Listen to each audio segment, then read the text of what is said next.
19వ వచనం.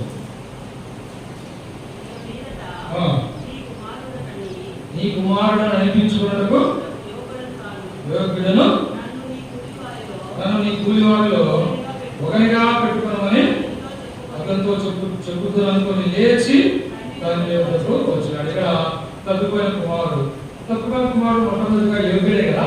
తండ్రి కుమారుడు ఎప్పుడు కూడా యోగ్యమైనటువంటి వాడే.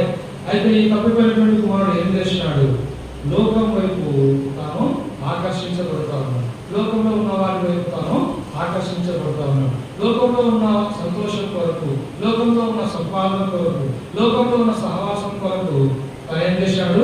కుమార్తెని వదులుకొని ఆస్తిని తీసుకొని దూర దేశానికి వెళ్ళిపోయినాడు. తన ఆస్తిని అంతా పాటు చేసుకున్నాడు.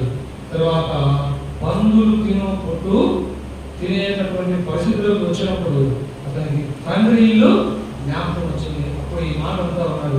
ఏమంటా ఉన్నాడు? ఇక మీదట నీ కుమారుడిని అనిపించుకున్నట్టు నేను యోగ్యుడను కాను. ప్రభువా, నీ కుమారుని అనిపించుకోవడానికి నాలో ఏ యోగ్యత లేదు. కనుక ఈ వాక్య భావన దేవుడు నాతో ఏం మాట్లాడుతూ ఉన్నాడండి?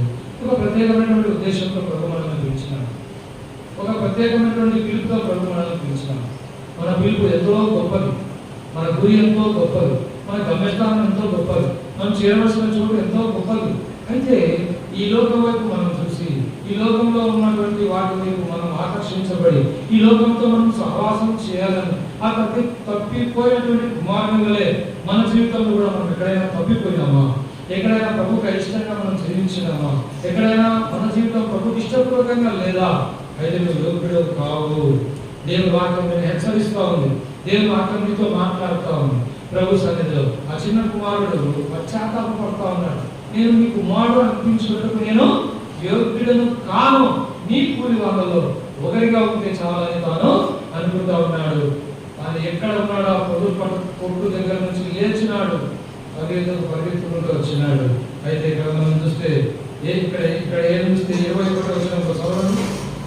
అప్పుడు కుమారుడు తండ్రితో, తండ్రి, నేను పరలోకంలో నీకు విరోధంగా నీ ఎదుట పాపం చేసి ఇక మీద నీ కుమారుడిని అనిపించుకున్నట్టు నేను యోగ్యుడను కాను. తండ్రితో చెప్తా ఉన్నాడు, కానీ నీ కుమారుడు అనిపించుకోవడానికి నేను యోగ్యుడను కానంటే తండ్రి ఏమంటా ఉన్నాడు? ఇవన్నీ ఏమి లేకుండా వెంటనే తన దాసుని పిలిచి ఏం చేస్తా ఉన్నాడు? వస్త్రాలు పెడతా ఉన్నాడు. ఇంకా ఏం చేస్తున్నాడు? ఉంగరం పెడతా ఉన్నాడు. ఇంకా ఏం చేస్తా ఉన్నాడు? చెప్పులు దొరుకుతా ఉన్నాడు. ఇంకా ఏం చేస్తా ఉన్నాడు? విందు ఫీస్ట్, ఫ్యూనరల్ జరగాల్సిన ఇంట్లో ఏం జరుగుతా ఉన్నట? విందు జరుగుతాను. ఇంకా ప్రేమ కలిగినటువంటి దేవుడు. తప్పిపోయిన వారి వల్లే మనం కూడా తప్పిపోయినామా? మనం కూడా అయోగ్యం అయిపోయినామా? అయితే నువ్వు లేచి తండ్రి దగ్గర, తండ్రి, నేను నీకును పరలోకానికి విరోధంగా నేను పాపం చేశాను, నన్ను క్షమించు. ఎప్పుడైతే ప్రభు సన్నిధిలో క్షమాపణ అడుగుతావో తప్పకుండా దేవుడు నిన్ను క్షమించి దేవుడు నేను తిరిగి సమకూర్చేవాడుగా ఉన్నాడు. కనుక మొట్టమొదట అయోగ్యుడైనటువంటి వ్యక్తి ఎవరు చెప్పండి?